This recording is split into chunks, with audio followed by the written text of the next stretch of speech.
sobre o Filho de Deus que ela teria. Em uma noite calma nasceu Jesus, sobre uma estrela que brilhava cheia de luz. Aleluia, aleluia, aleluia, aleluia, aleluia,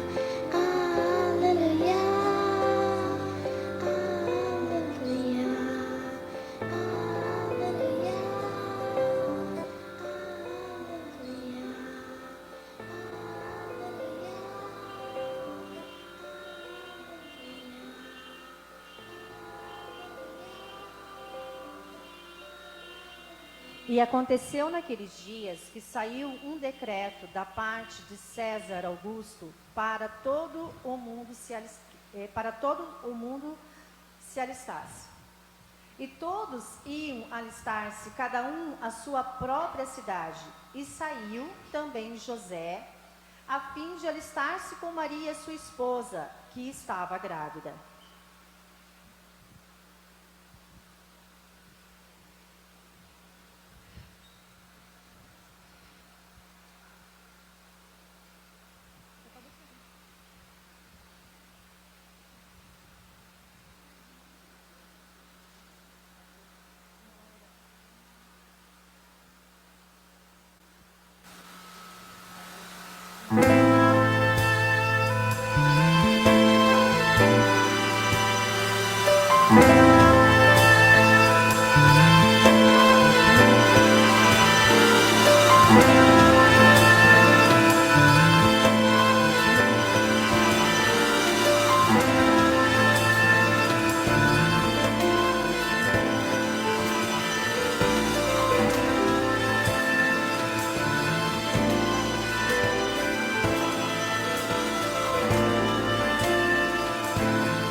o anjo do Senhor veio sobre eles, e a glória do Senhor os cercou de resplendor, e tiveram grande temor. Não temais, porque aqui vos trago boas novas de grande alegria, que será para todo o povo. Pois na cidade de Davi nasceu o Salvador, que é Cristo Senhor.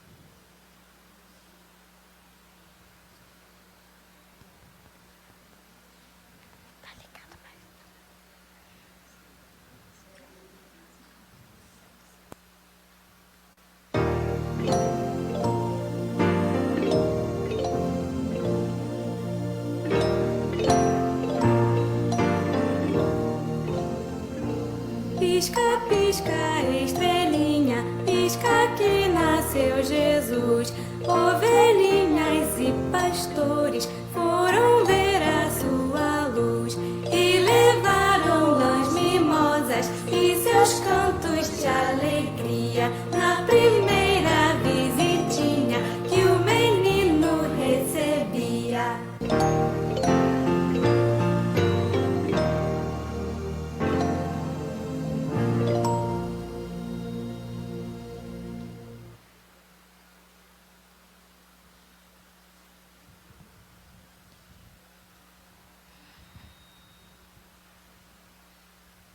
Vamos, pois, até Belém e vejamos isso que nos aconteceu e que o Senhor nos fez saber.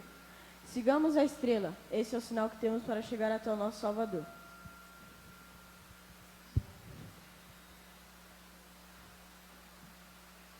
Eis o menino Jesus, Cristo, o Senhor, o nosso Salvador.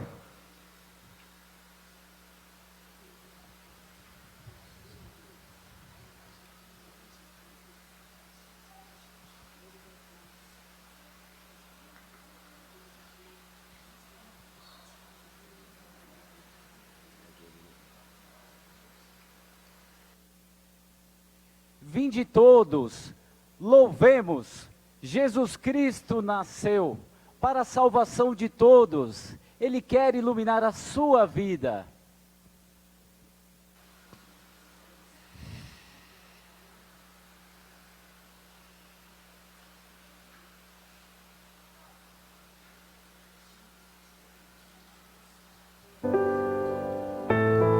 Silenciosa noite,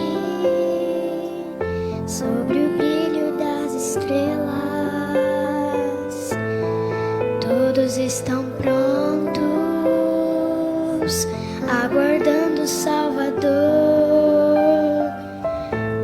Grandiosa paz sobre nós vem reinar,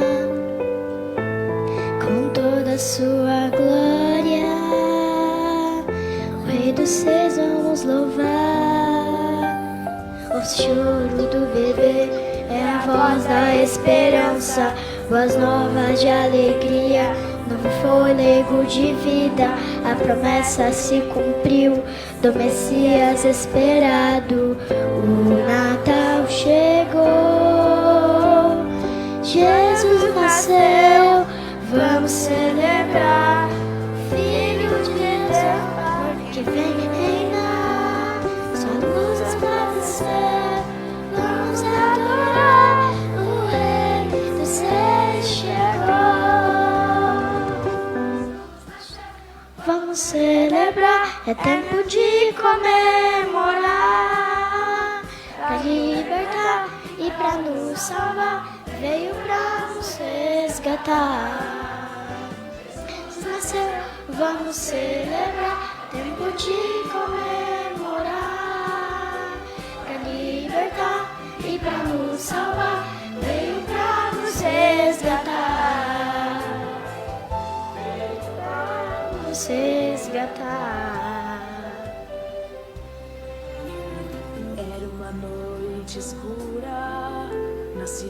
cidade de Belém, uma estrela anunciou, a luz do mundo brilhou.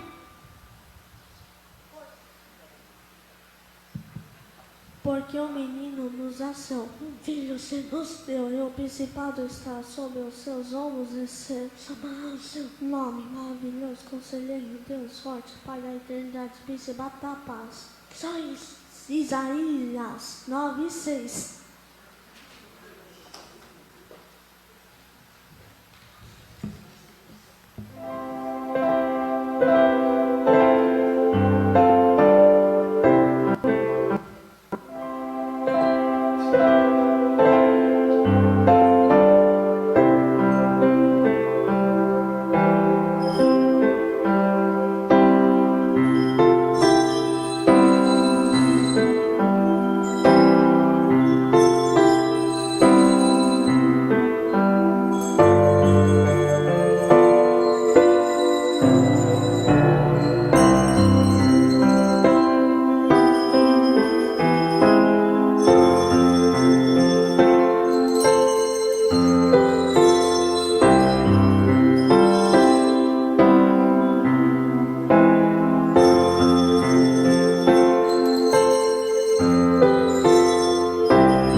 Jesus nasceu!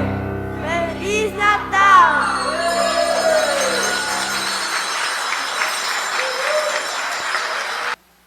Renato lembrou uma coisa importante: Jesus não chorou. Que menino bonzinho. Que lindos, né, queridos? Que lindos. Parabéns aos professores. Olha, fazer a musiquinha no sino, eu pensei que estava dublado, eu vi que não era dublado. Era de verdade. Eles ensaiaram muito, gente. Isso não é fácil. Parabéns às professoras aí, que dedicaram muito tempo de ensaio, muita dedicação. Que Deus recompense a vida de vocês, viu? Muito lindo mesmo, muito lindo esse coral de sinos, então, espetacular. Queridos, não precisaria nem falar mais nada, né? Porque a história de Jesus foi contada. A Bíblia fala que Jesus é o Emanuel. E Emanuel significa Deus conosco. Deus aqui conosco. A Bíblia também nos diz, no livro de Mateus, que quando o anjo apareceu para José, ele disse que o nome do filho dele deveria se chamar Jesus, porque ele tiraria o pecado do mundo. Você sabe o que isso significa? Que não é você que tem poder de tirar o pecado. Não é o que você faz. Não é algo que você possa, por si próprio, fazer, alcançar a vida eterna. Mas quando a Bíblia diz que ele, Jesus, tira o pecado do mundo, ele está dizendo para toda a humanidade as novas de grande alegria, umas boas novas que o mundo não precisa fazer, Jesus já fez. Ele tira o pecado. Por isso que a Bíblia fala que a salvação, a vida eterna é um presente de Deus para a humanidade. Ele pagou o preço por você. E a Bíblia deixa bem claro que não foi José que pagou o preço, não foi os anjos que pagaram o preço, não foi os pastores que pagaram o preço, não foi Maria que pagou o preço, não foi João Batista, não foram os profetas, muito menos os apóstolos. Quem pagou o preço pelo seu pecado? Foi o próprio Deus, o Deus encarnado, o Emanuel, Deus conosco, Jesus. E o que o mundo faz? E o que o mundo fala de Jesus? A gente nota que há uma guerra espiritual onde o mundo luta contra as coisas de Deus. Jesus é pouco falado. Nas nossas famílias a gente presenteia e a gente fala de presentes, fala de fraternidade, fala de um momento de amor à humanidade, de amor entre os povos. Mas poucas famílias no Natal dobram os seus joelhos e adoram o Rei Jesus. Eu estou enganado? Olha para o mundo. Veja o que o mundo faz com Jesus. Queridos, a Bíblia fala que o mundo jaz no maligno. E por isso que Deus olhou para a humanidade, a sua criação, a sua obra-prima, o homem feito à sua imagem e semelhança, o homem criatura de Deus. De toda a criação, Deus fez o homem o único à sua imagem e semelhança, e a único, a Bíblia diz, que deu o seu próprio fôlego de vida, assoprou nas narinas o seu fôlego, o seu espírito, e nos fez almas viventes, almas eternas como Ele.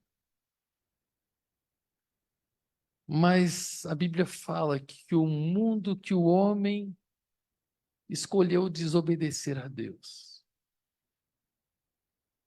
E o homem escolheu o caminho errado. A Bíblia fala que Deus criou todo o jardim maravilhoso, perfeito, e disse para Adão e para Eva: podem comer de tudo que tem aqui, apenas como um gesto de fidelidade, porque eu não te fiz robô, eu não te fiz igual aos animais, eu te fiz imagem e semelhança. Eu te dei o poder da escolha. E aí a Bíblia fala que Deus deu ao homem a liberdade, o livre-arbítrio, porque ele se parecia com Deus. E a Bíblia diz: apenas dessa árvore, apenas desse fruto não comereis. E a Bíblia também diz que o pecado veio ao mundo através da escolha do homem. Satanás veio e tentou o homem, dizendo que ele podia ser igual a Deus se comesse daquela fruta. E não era a maçã, tá? Devia ser uma fruta mais bonita, porque a Bíblia não fala que é maçã. O mundo fala que é maçã. Mas a Bíblia não diz que um fruto muito vistoso. E aí, o homem desobedeceu a Deus e perdeu o direito de viver eternamente. Perdeu o direito de viver ao lado de Deus, de ter comunhão com Deus. Mas a Bíblia fala que Deus continuou amando o homem, a humanidade, que ele lá já no princípio tinha um plano, que era de pagar o preço do nosso erro. E ele preparou a humanidade, apesar da humanidade ter o direito da livre escolha, do livre-arbítrio, Deus preparou o caminho para que a salvação chegasse à humanidade. E a Bíblia diz que Deus desceu em forma de menino, em forma de homem, e habitou entre nós. Em João capítulo 1 diz que o Verbo se fez carne e habitou entre nós, e vimos a sua glória, como a glória do Pai. Jesus disse: eu e o Pai somos um. E Jesus nos ensina, nos seus poucos anos de vida aqui na Terra, a ter uma vida de humildade, a ter uma vida de amor ao próximo. Ele nos ensina que ele não veio para os bons, para os perfeitos. Ele não veio para aqueles que se acham, mas ele veio para aqueles que têm um coração humilde e sincero. Ele veio para os feridos de alma. Ele veio para os fracos. Ele se assentou, disse a Bíblia, na roda dos pecadores.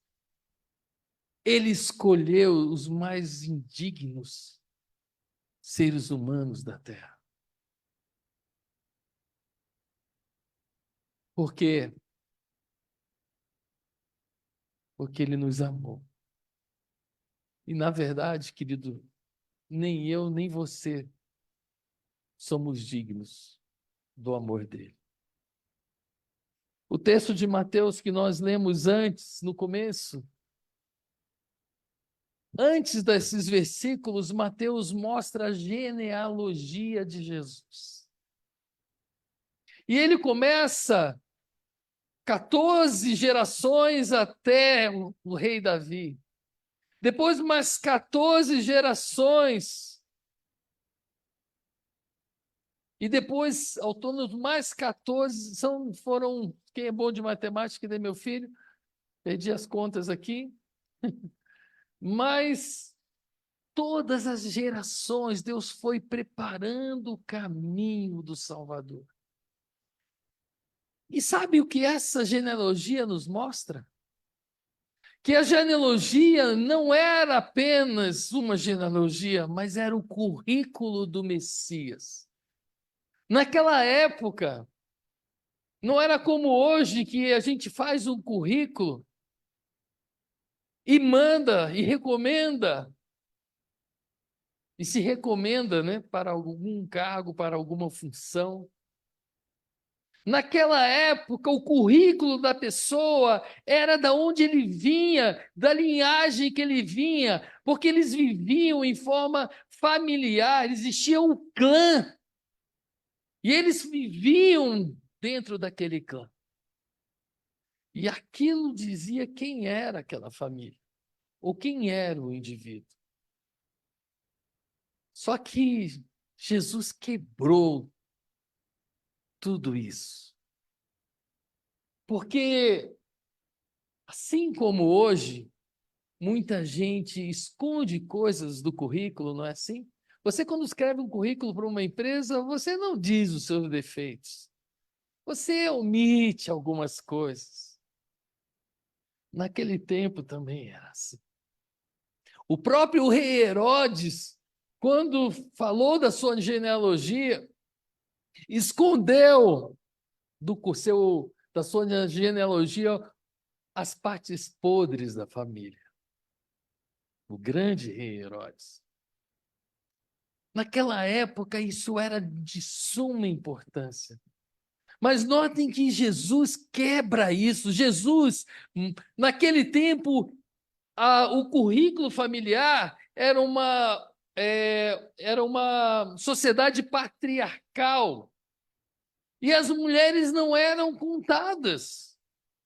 As mulheres não eram proferidas. Quando havia um censo, só se contavam os homens. Mas Jesus já quebra, e ele coloca 5 mulheres na sua genealogia. Você sabia disso? Ele quebra os paradigmas e ele valoriza a mulher. Depois dessas 5 mulheres, 3 eram estrangeiras. Um judeu naquela época não se misturava, até hoje ele se mantém assim. Eles se casam entre eles.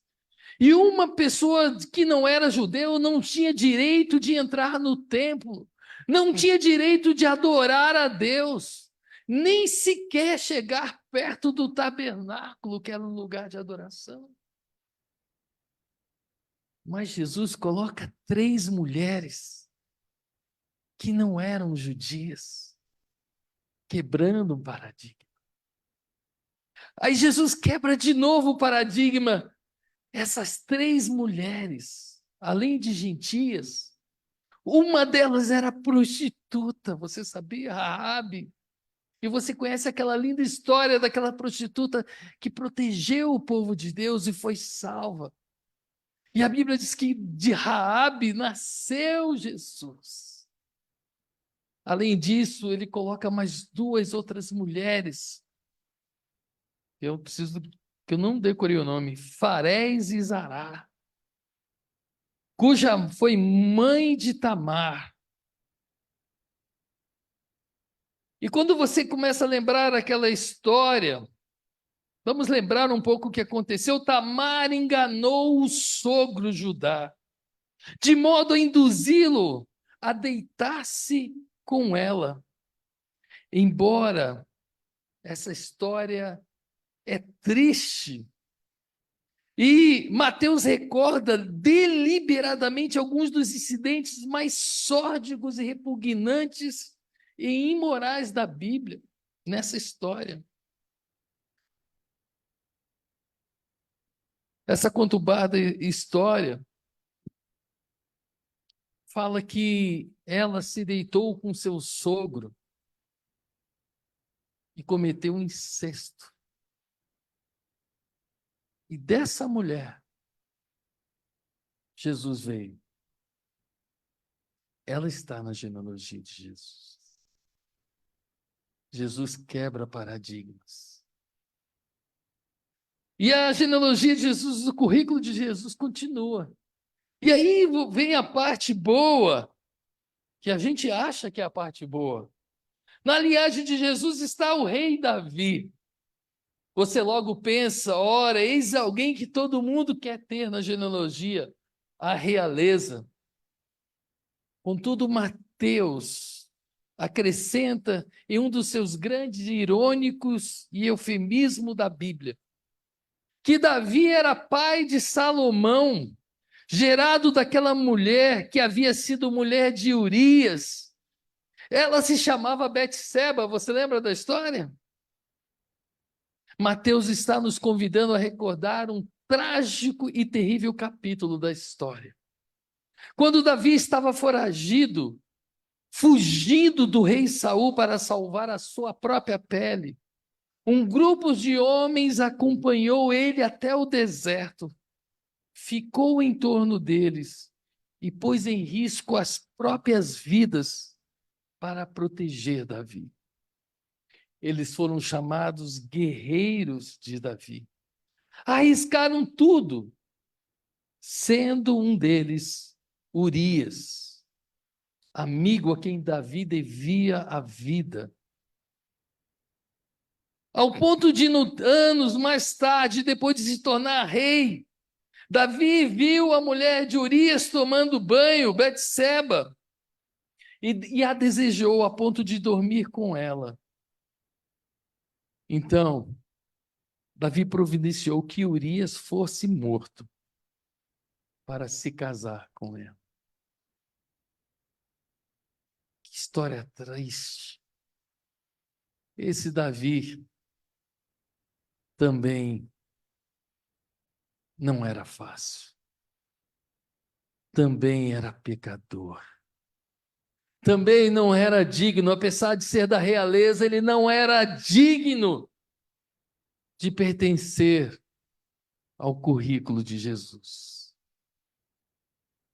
Querido, sabe o que essa história nos mostra? Nós vimos aqui que temos forasteiros morais, adúlteros, incestuosos, prostitutas no currículo de Jesus. De fato, somos lembrados de que até os ancestrais de Jesus proeminentes do sexo masculino foram fracassados moralmente. E sabe o que isso significa? Não sou Tadeu Schmidt, mas, repito, você sabe o que isso significa? Primeiro, a Bíblia nos mostra que pessoas excluídas por questões culturais, excluídas pela sociedade respeitável, excluídas até pela lei de Deus, podem ser introduzidas na família de Jesus. Jesus quebrou paradigmas. Até com a sua genealogia, ele mostra que pessoas da pior estirpe para a sociedade, não para Deus, podem pertencer à família de Jesus. Não importa a sua estirpe, não importa o que você fez, não importa se você matou alguém, não importa. Se você se arrepender e crer em Jesus, a graça de Jesus é suficiente para tornar você um membro da sua família, para tornar você pertencente da família de Deus. Essa também é a mensagem do Natal. Não importa, querida, o quanto imaculado você seja, o quanto você já errou na sua vida, o quanto pecados você cometeu. Quando nós olhamos para o sacrifício de Jesus e nós o aceitamos em nossa vida, no nosso coração, nós estamos recebendo o presente de Deus, que tira o pecado da tua vida, que tira o pecado do mundo. Por isso, o ladrão na cruz, Jesus estava crucificado com 2 ladrões.